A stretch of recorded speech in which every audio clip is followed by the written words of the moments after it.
Teaching mathematics and making progress in students' learning has boggled many educators and researchers for a long time, and it hasn't improved over the years. So much has been researched on what methods of teaching mathematics works, but a lot is left up to lawmakers or curriculum writers to implement them. Unfortunately, these innovative methods go unnoticed or overlooked for statistical results through grades or in testing within the classroom. The moving power of mathematical invention is not reasoning, but imagination. Quote by Augustus D. Morgan in his 1866 article in Gentleman's Magazine and Historical Review.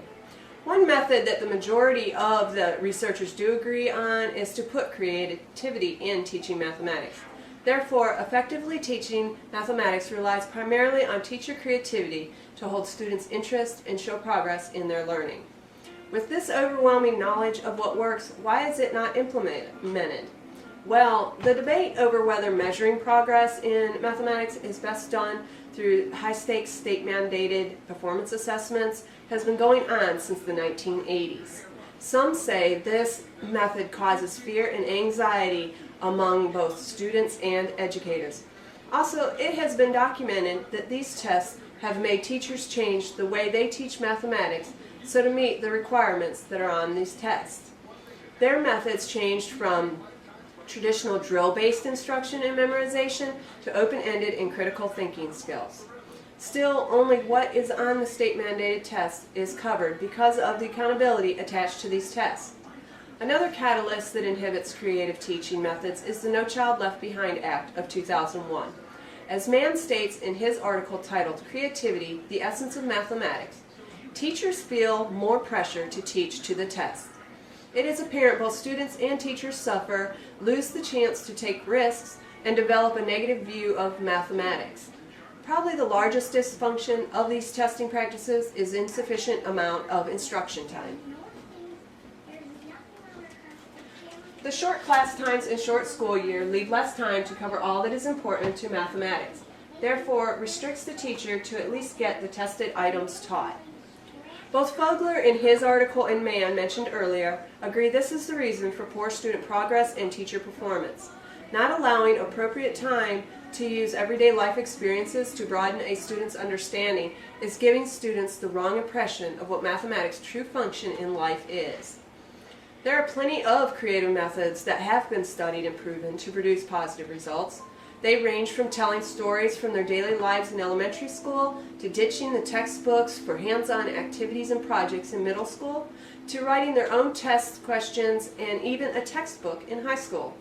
All this reinforces the students that mathematics is a coherent system.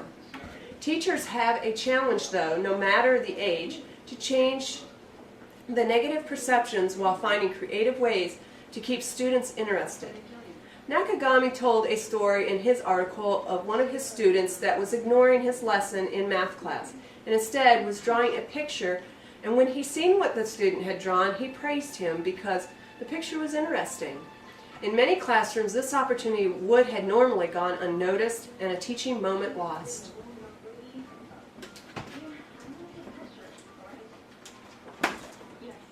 The more students invest in their own learning process, the more they will learn. From Adafi's article, Students Generating Test Items, a Teaching and Assessment Strategy. A few students in the studies gave some feedback, saying, it gave everyone a chance to be a part of the class. And another said, I studied harder because I knew people were going to put hard ones on the test. How can a school system or district improve their curriculums to include these creative methods? There is a charter school chain that is using these creative methods in their curriculum, and the teachers are using more hands-on activities and discussions rather than lecturing in textbooks. Activities like these are welcomed by the students, and participation is almost 100%. Another part of the curriculum is student commitment and parent involvement as core requirements. This is what one teacher in the study had to say.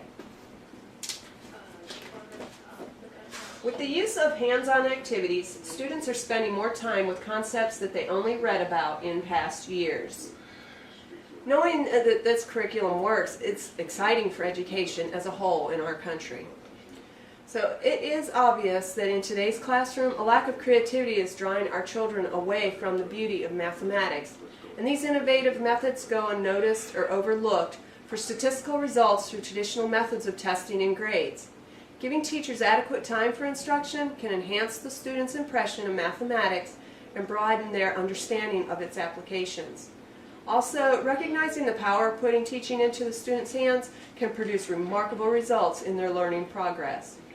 The researchers agree to put creativity in teaching mathematics, and effectively teaching mathematics relies primarily on teacher creativity to hold students' interest and show progress in their learning. With all this knowledge from studies conducted, it is apparent an overhaul of our methods in teaching mathematics is imminent. Okay, I have time for a few questions. With insufficient instruction time currently, how can a teacher incorporate these creative methods? Well, at the local level, a teacher could meet with administrators and bring this concern to their attention with any possible solutions the teacher may have come up with to make creative teaching part of the curriculum. Would you say changing students' perception of mathematics is the main focus of using creative methods in teaching? Yes, I would agree. Focusing on changing perceptions of mathematics has lots of positive effects on a student's motivation to want to learn and do well in the subject. If the biggest obstacle to effective teaching is to test the tests through the state-mandated assessments, what can a teacher do? That would be up to the individual teacher when it comes to their students, but clearly more needs to be addressed at a level outside of the classroom. It isn't that teachers aren't creative, it's that their hands are tied. Thank you for coming today.